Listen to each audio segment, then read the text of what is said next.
Hello everyone, so this video works through installing Apple CarPlay in our Fiat Ducato.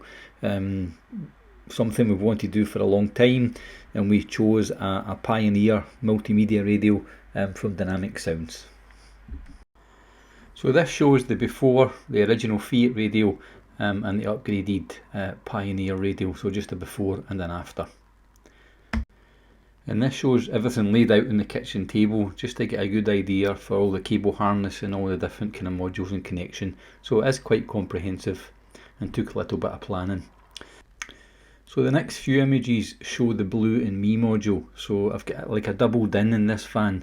The bottom half was the Blue Me module and the top half was the actual original radio, just with like a sort of face plate on it.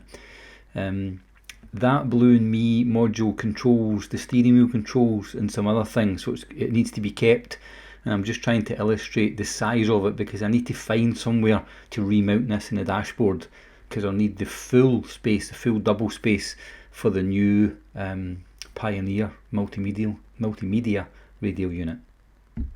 So I started stripping out the dashboard, removing bits to get a good look to see kind of what sort of space, what sort of cavity was in behind the dash that I'm looking for somewhere to remount the Blue and Me unit. I'm also looking for space for the excess wiring harness, just the cable lengths that I don't need, where I can actually coil that up and safely terminate it somewhere. When I was looking to get the multimedia radio, the guys at Dynamic Sounds were really quite helpful. So I looked at their website, I picked the one I wanted, and then when I talked to them, they indicated that wouldn't fit my van. So they were really helpful to point out the one which would. And when I talked about the Blue and Me unit, they did say you'll need to cut the dashboard interior to be able to remount this. So my review is it's a perfectly adequate job to do. It is quite involved. It took me a couple of days on and off. It's the confidence of being able to get in there and cut the dashboard and not cause any damage. And you'll see from the videos it's quite hard to see, so you need a good torch to be able to see that. When I'm cutting things out, I couldn't have done it without a multi-tool. It was just too constrained and too small a space. So again, you need these kind of tools, I believe, if you're going to do this job. But it's not actually a difficult job to do, but there's quite a lot to it, a fair bit of planning. So these are the bits that ended up being cut out and removed from the van.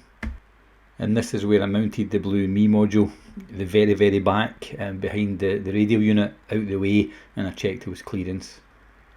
I found this bit quite tricky. I had these sheet metal brackets in and out several times, trying to get the best angle for the display, so it was a bit of trial and error. Then it's removing the trim at the front door to prepare for the DAB aerial, which was quite straightforward. And then it's fitting the GPS unit and then just running that connection back to the radio unit. And this is everything installed and fully functional. I've just got the trim to put on after that to make it look nice. And that's it all fitted. We've actually just come back from a 3,000 mile trip around Europe, and it worked great. It's really good. I'm really pleased with it. And for reference, it's a Pioneer SPH-DA360DAB multimedia radio.